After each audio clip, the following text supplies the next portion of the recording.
모든 사람은 마땅히 감당해야 할 사명이 있습니다. 군인은 군인으로서 사명이 있고 경찰은 경찰로서 사명이 있지요. 요즘 많은 분들이 축구를 좋아합니다. 특히 유럽 축구를 아주 젊은이들이 좋아한다고 합니다. 왜 좋아하느냐? 기술력도 있지만 정말 골을 기가 막히게 넣는 특급 선수들이 유럽 축구팀에서 뛰고 있는 모습을 보면 야, 어떻게 저렇게 골을 잘 넣는가, 대단한 모습을 보게 되어지지요. 야구도 인기가 있는데 일본 선수로서 투수도 타자도 양 두 가지 다 하면서 좋은 성적을 내는 오타니라는 선수가 있지요. 정말 홈런도 잘 치고 그리고 투수로서 공을 얼마나 잘 던지는지 탐복할 지경입니다. 마땅히 할 일을 잘하게 되어지니까 모든 사람들이 기립해서 박수를 치는 모습을 보게 되어집니다. 그렇습니다. 군인이든 경찰이든 운동선수이든 각자 마땅히 해야 할 그 일을 할 때 존경을 받고 사랑을 받는 것처럼 믿음의 길을 걸어가고 신앙인으로서 하나님의 자녀의 삶을 살아가는 우리 성도들도 마땅히 해야 할 일이 있다라는 말씀입니다. 오늘 본문 속에 보면 우리 성도들이 마땅히 해야 하는 일을 가르쳐주고 있는데 오늘 세 가지 문제를 살펴보면서 함께 하나님의 음성을 듣고자 합니다. 제일 첫 번째, 오늘 본문을 통하여 우리에게 주시는 성도들이 마땅히 할 일이 무엇인가? 그것은 다름이 아니라 항상 기뻐하는 일이라 라고 말씀하고 있습니다. 오늘 본문 16절에 보면 항상 기뻐하라 라고 말씀하십니다. 우리 성도들의 삶의 모습은 항상 기쁨이 넘쳐나야 한다라는 거지요. 즐거움 속에서 삶을 살아야 한다는 말씀입니다. 그렇습니다. 기뻐한다라는 말은 다른 말로 표현하면 긍정적인 삶의 자세를 가지라는 말씀이요, 적극적인 삶의 자세를 소유하라는 말씀이요, 희망적인 삶의 자세를 소유해야 한다는 말씀입니다. 불평하고 원망하고 염려하며 살지 말아야 한다는 말씀입니다. 빌립보서 4장 4절에 보면 이렇게 말씀하고 있습니다. 항상 기뻐하라. 내가 다시 말하노니 기뻐하라. 내가 다시 말하노니 그랬는데 우리가 좀 슬퍼할 일이 있고 좀 염려할 일이 있고 좀 걱정스러운 것이 있다 할지라도 그것에 얽매여서 인생을 매몰시키고 인생을 불행하게 만들지 말고 기뻐하며 삶을 살라는 말씀입니다. 사실 우리가 삶을 살아가노라면 기쁨만 있을 수가 없습니다. 좋은 일, 즐거운 일만 있을 수가 없습니다. 삶을 살아가노라면 힘겨운 일, 어려운 일, 아픈 일들이 없잖아 있습니다. 그럼에도 불구하고 기뻐하라고 말씀하고 있는데 우리 인간은 원래 기쁘게, 즐겁게, 행복하게 살도록 창조되어졌지만 우리 인류의 시조가 되시는 아담 할아버지와 하와 할머니가 우리에게 잘못된 DNA를 물려주게 되어지지요.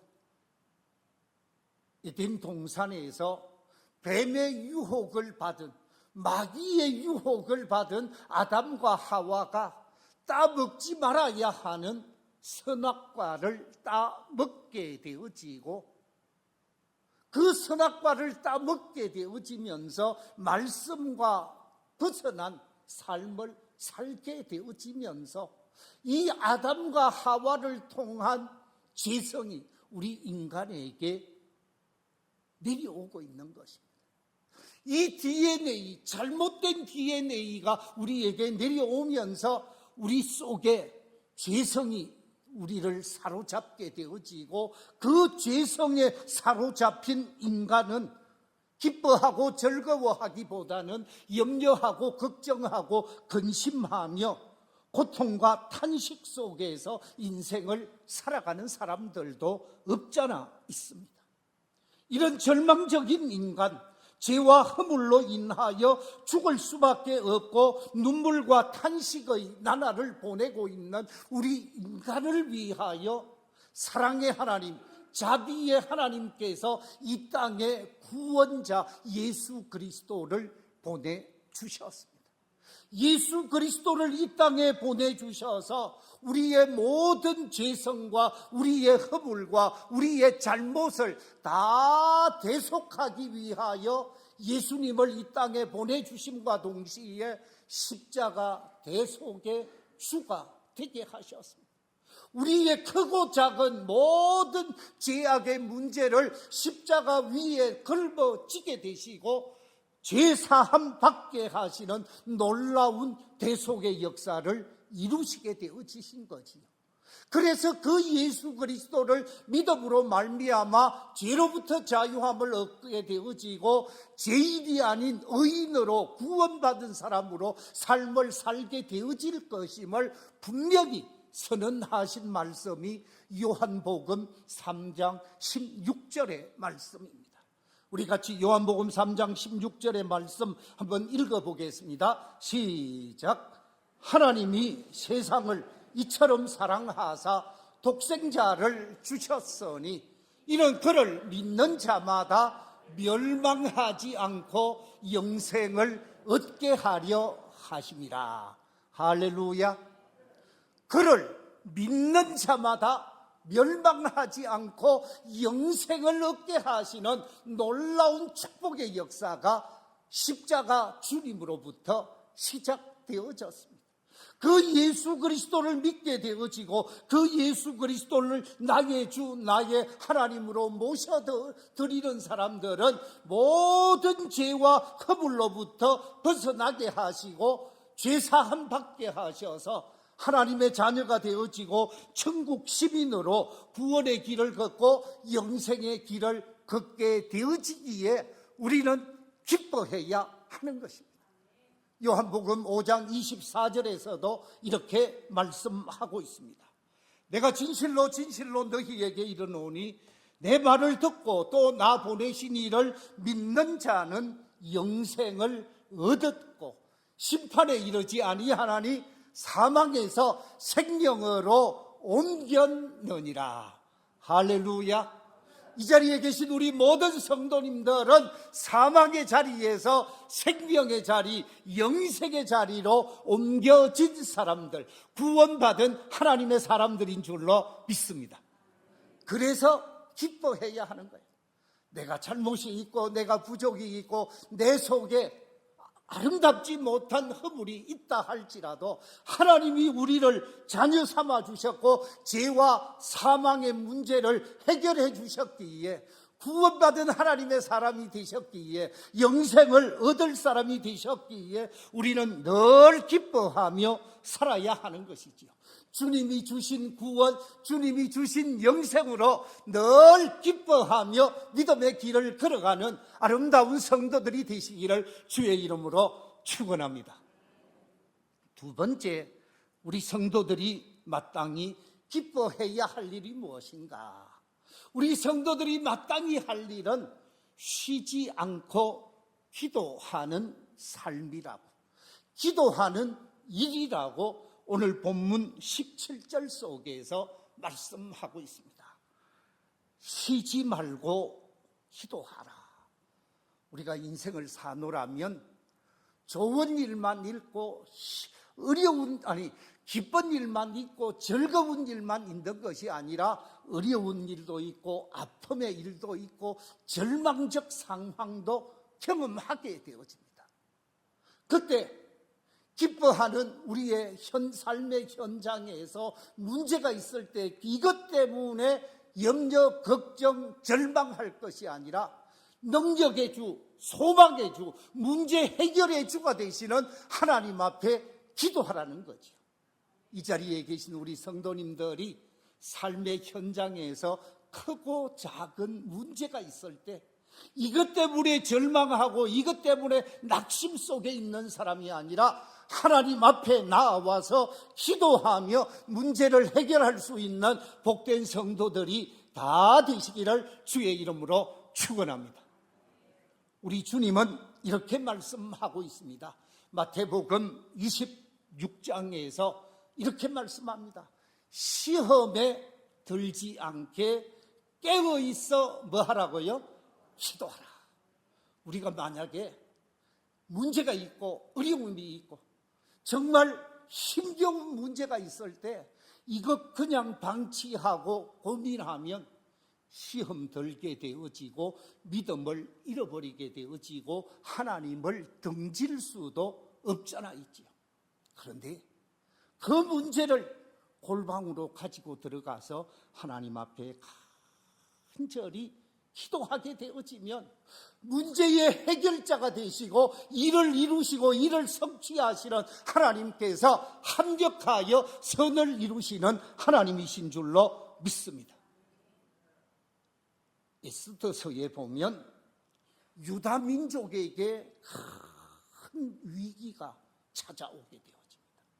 왜냐하면 이 페르시아의 절대적 권력을 가지고 있었던 총리 하만이라는 사람이 자신의 마음에 들지 않는 모르드게라고 하는 사람을 제거하려고 하는데 모르드게가 제거하는 이 문제를 가지고 한 사람만 제거할 것이 아니라 모르드게가 유다인이니까 페르시아 전역에 살고 있는 모든 유다인을 없애버리자 계획을 세우게 되어지고 왕의 허락을 받게 되어집니다. 이제 뭐잖아? 유다인들이 페르시아에서 다 죽임을 당할 상황이었습니다. 모르드게가 자신으로 인해서 자신의 민족이 다 위기를 경험하게 되어질 상황이니까 그때 자신에게 도움을 줄 자신의 여동생 에스더에게 도움을 요청하게 되어집니다. 에스더야, 네가 지금 왕후가 되어져 있는 것, 네가 지금 왕후가 되어져서 이 나라의 최고의 힘 있는 자리에 있는 것은 바로 이때를 위하여 네가 그 자리에 있는 것이 아니겠느냐. 네가 이 민족을 위하여 이 위기를 극복할 수 있도록 도움을 좀 다오 요청을 합니다. 그런데 이 페르시아에는 법이 하나 있는데 그 법이 무엇이냐 하면 왕이 부르지 않으면 아무도 왕 앞에 나아갈 수가 없었습니다. 왜냐하면 왕 앞에 너 나 없이 와서 왕을 해할 수 있다라는 거죠. 그래서 사전에 왕의 허락을 받지 아니하면 왕 앞에 올 수가 없었습니다. 만약에 왕 앞에 나왔을 때 왕이 허락을 하지 아니하면 그 사람은 죽임을 당하게 되어지는 것이었습니다. 모르드게가 에스더에게 도움을 요청했을 때 에스더가 왕 앞에 가지 못한 시간이 몇 시간이 되어졌어요? 30일이라는 긴 시간이 되어졌습니다. 한번 생각을 해보십시오. 30일 동안 왕이 왕후를 찾지 않았다라는 것은 아마 두 가지 큰 문제가 있을 것입니다. 첫째는 너무 나라에 일이 많아서 정신이 없어서 이 일을 처리하느라고 자신의 왕후 에스더를 부르지 않았을 것이다 하는 문제가 하나 있을 수 있습니다. 또 한 가지 문제는 자신의 마음에 누가 없어졌다고요? 에스더가 없어질 수 있다라는 거죠. 왜냐하면 그 당시 페르시아 왕궁에는 왕후뿐만 아니라 많은 연인들이 있었기에 다른 사람을 찾을 수도 있었다라는 것입니다. 30일 동안 부름을 받지 못한 에스더가 모르드게의 도움을 요청받고 난 다음에 뭐라고 얘기를 합니까? 우리 함께 에스더 4장의 말씀 같이 한번 읽어보겠습니다. 15절 16절 같이 읽겠습니다. 시작. 에스더가 모르드게에게 화답하여 이르되 당신은 가서 수산에 있는 유다인을 다 모으고 나를 위하여 금식하되 밤낮 3일을 먹지도 말고 마시지도 마소서. 나도 나의 시녀와 더불어 이렇게 금식한 후에 규례를 어기고 왕에게 나아가리니 죽으면 죽으리이다. 죽으면 죽겠습니다. 왕이 나를 죽이면 내가 죽을 각오를 하고 나아가되 기도하고 나아갑시다. 3일 동안 금식하며 기도하게 되어집니다. 하나님 앞에 이 법규를 어기고 규례를 어기고 왕 앞에 나아가게 되어진 에스더가 하나님 앞에 간절히 기도했을 뿐만 아니라 유다인 모든 백성들이 하나님 앞에 기도하게 되어지고 3일 금식 기도를 하고 나가게 되어집니다. 그런데 어떤 결과가 초래되어졌는가? 에스더 5장 2절과 3절에 보면 이렇게 기록하고 있습니다. 기도의 결과가 나타나게 되어지는데 한 번 더 우리 같이 읽어보겠습니다. 시작. 왕후 에스더가 뜰에 선 것을 본 적 매우 사랑스러움으로 손에 잡았던 금규를 그에게 내미니 에스더가 가까이 가서 금규 끝을 만진지라. 왕이 이르되 왕후 에스더여 그대의 소원이 무엇이며 요구가 무엇이냐? 나라의 절반이라도 그대에게 주겠노라.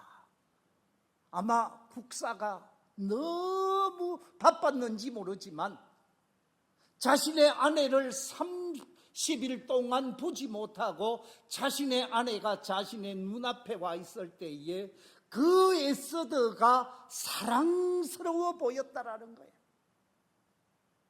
기도의 역사가 나타났습니다. 금규를 왕은 내밀었고 그 금규를 붙들게 되어지면서 왕과 만남이 시작되어지고 문제가 해결되어져 가는 것을 보게 되어지죠. 그렇습니다. 기도는 법을 초월한 하나님의 역사를 경험하게 하시고 하나님의 능력을 경험하게 하시고 하나님의 놀라운 비밀을 경험하게 하신다라는 것이죠. 그래서 우리 주님께서는 기도할 것을 강조하셨습니다. 예수 믿는 믿음의 사람으로 범사에 마땅히 기도하면서 그리스도인으로서의 아름다운 삶을 경험하는 복 있는 역사가 있기를 주의 이름으로 축원합니다. 세 번째, 성도가 마땅히 할 일이 있습니다. 그것이 무엇입니까? 오늘 본문에 의하면 범사에 감사하는 일이라 라고 말씀하고 있습니다. 오늘 본문 18절 말씀 같이 한번 읽어보겠습니다. 시작. 범사에 감사하라. 이는 그리스도 예수 안에서 너희를 향하신 하나님의 뜻입니다. 너희를 향하신, 우리 성도님들 한 분 한 분을 향하신 하나님의 뜻이라고 말하고 있습니다. 왜? 하나님께서 나를 구속해 주셨습니다. 하나님께서 죄인으로 멸망받을 수밖에 없는 나를 죄사함 받게 하시고 의롭다 인정하셔서 의인 되게 하셨습니다. 구원의 길 걷게 하셨고 영생의 길 걷게 하셨고 영원한 하늘나라 천국을 소망하면서 이 땅에서 하나님의 자녀로 구원받은 하나님의 사람으로 삶을 살게 하셨으니 이 세상에 크고 작은 문제는 문제가 아닌 거예요. 그렇기 때문에 기뻐하고 그렇기 때문에 감사하며 사는 것이 하나님의 뜻이라는 거예요. 불평하며 살고 원망하며 살고 절망 속에서 삶을 사는 사람은 구원받은 사람이 아닌지도 모르겠어요. 정말 구원받은 사람이라면 눈앞에 아무리 큰 문제가 있어도 그것 때문에 절망하지 않습니다. 구원의 하나님을 바라보고 소망의 하나님을 바라보고 기뻐할 수밖에 없는 것이지요. 우리 함께 데살로니가 후서 2장 13절 14절 말씀 같이 한번 읽어보겠습니다. 시작. 형제들아, 우리가 항상 너희에 관하여 마땅히 하나님께 감사할 것은 하나님이 처음부터 너희를 택하사 성령의 거룩하게 하심과 진리를 믿음으로 구원을 받게 하심이니 이를 위하여 우리의 복음으로 너희를 부르사 우리 주 예수 그리스도의 영광을 얻게 하려 하심이니라. 아멘. 오늘 말씀 속에서 우리가 감사할 수밖에 없는 것은 성령의 역사 속에서 우리를 선택해 주셨고 거룩하게 하셨고 진리의 말씀인 하나님의 말씀을 믿고 그 말씀 속에서 구원의 길을 걷게 했을 뿐만 아니라 하나님께서 영광의 그 세계를 보고 영광의 세계로 우리가 갈 수 있게 하셨기에 우리가 감사할 수밖에 없다라고 말하고 있습니다. 그렇습니다. 우리는 범사에 감사하며 살 때 하나님의 더 큰 감사를 경험하게 되어지는 것이지요. 신명기에 보면 이렇게 말씀하고 있습니다. 신명기 7장 6절 이하 8절에서 이스라엘 백성을 선택한 이유가 무엇인가? 여기에 관해서 이렇게 말씀하십니다. 너는 여호와 네 하나님의 성민이라. 네 하나님 여호와께서 지상 만민 중에서 너를 자기 기업의 백성으로 택하셨나니 여호와께서 너희를 기뻐하시고 너희를 택하심은 너희가 다른 민족보다 수요가 많기 때문이 아니니라. 너희는 오히려 모든 민족 중에 가장 적으니라. 여호와께서 다만 너희를 사랑하심으로 말미암아 또는 너희의 조상들에게 하신 맹세를 지키려 하심으로 말미암아 자기의 권능의 손으로 너희를 인도하여 내시되 너희를 그 종되었던 집에서 애굽 왕 바로의 손에서 속량하셨나니 라고 말하면서 너희가 잘나고 너희가 똑똑하고 너희가 대단해서 선택한 것이 아니라 너희가 가장 작기 때문에 가장 약하기 때문에 가장 부족하기 때문에 내가 너희를 택하였고 내가 너희를 세워서 영광 받기를 원한다 그러면서 감사하라고 말하고 있습니다. 연약한 나를 택하여 주시고 부족한 나를 택하여 주시고 모자라는 나를 택하셔서 하나님의 자녀 삼으신 것, 하나님의 백성 되게 하신 것에 우리는 감사로 화답하며 믿음의 길을 걸어가야 하는 줄로 믿습니다. 지금부터 한 20여 년 전에 미국에서 있었던 이야기 하나를 드리겠습니다. 가난한 목수로 자녀 7명을 거느리고 있었던 목수 프랭크라는 사람이 있었습니다. 아들에게 목수 일을 가르치면서 삶을 살고 있었는데, 이 프랭크는 아들과 딸 전체 몇 남매라고요? 7남매. 우리 집하고 똑같습니다. 저희 어머니가 아들 셋, 딸 넷을 낳아서 지금 이 집, 저 집, 딸 집만 가고 있습니다. 자, 그런데요,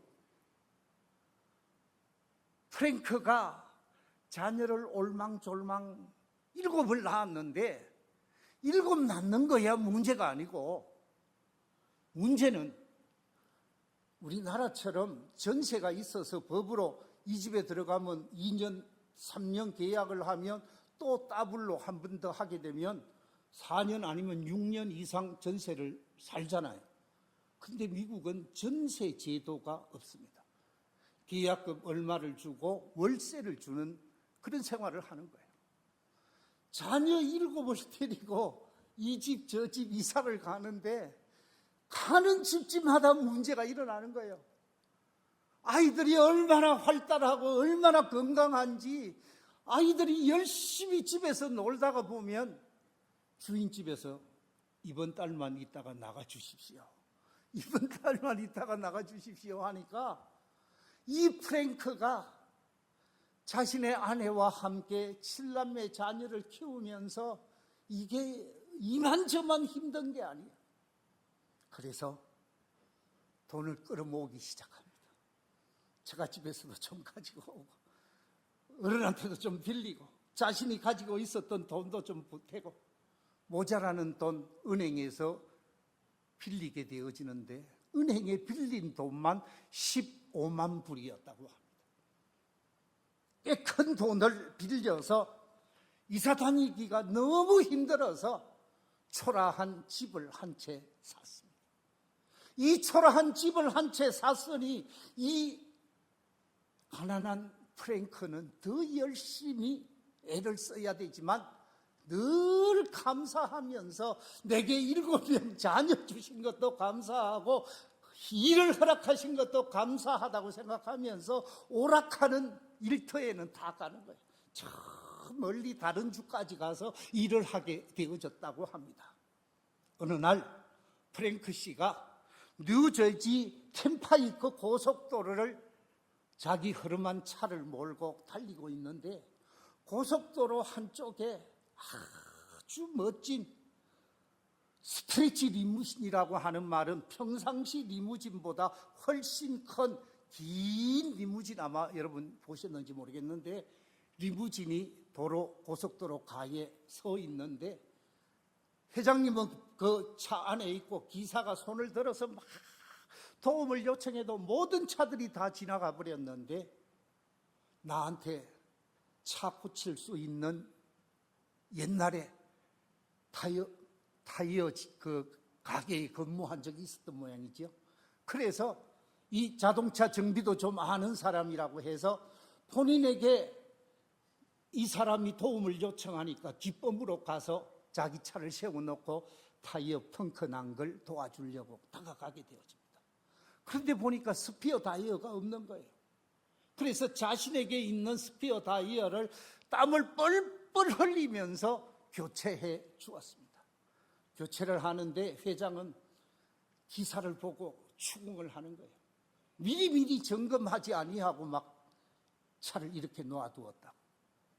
땀을 흘려서 잘 정비를 해서 출발할 수 있게 해두었더니, 이 회장님이 얼마나 고마워하시면서 정말 고맙습니다, 살해를 해야 할 텐데 어떻게 살해하면 좋겠습니까? 아닙니다. 제가 어른을 섬길 수 있는 것만 해도 감사합니다. 저는 제가 할 일을 했을 뿐이라고, 그냥 가시라고, 저는 감사하다고. 그래도 이 회장님이 살해를 좀 하고 싶은데 할 수 있는 길이 무엇이겠느냐 질문을 합니다. 그때 추수감사주일 일주일 전이었답니다. 그래서 이 프랭크가 7남매 아들을 데리고 고생하고 있었는 자기 아내에게 자기가 변변찮게 섬기지를 못해서 이번 추수감사절이 다가오면 우리 아내에게 꽃을 하나 사주려고 생각했는데 정적에 감사한 마음이 있다고 하면 꽃을 한 다발 보내주십시오. 그러면서 자기 주소를 가르쳐 주었습니다. 일주일이 지났습니다. 꽃이 12송이 꽃이 가지고 들어왔고 그 12송이 꽃바구니 속에 편지가 한 장 들어있었습니다. 그 편지의 내용이 어떠했는가? 내용이 이렇습니다. 프랭크 씨, 지난번에는 정말 고마웠습니다. 당신의 수고로 회의에는 조금 늦었지만 잘 참석했습니다. 그러면서 내용이 이어지고 마지막에 이렇게 기록되어져 있습니다. 당신의 수고를 어떻게 보답할까 여러 가지로 생각하다가 당신의 집 대출금이 15만 불이나 남아있는 것을 알게 되었습니다. 그 대출금을 은행을 통해서 다 청산했음을 알려드립니다. 그리고 당신의 가족이 우리 리조트에서 1년 동안 사용할 수 있는 무료 이용권을 보내드리오니 잘 사용해 주시면 고맙겠습니다. 누가 보냈다고요? 누굽니까? 그 이후에 미국 대통령이 된 도널드 트럼프. 건설회사, 리조트 회사를 하고 있었던 이 도널드 트럼프가 보내준 편지였고 부자였기에 15만 불의 모든 부채를 갚아주었다고 합니다. 그렇습니다.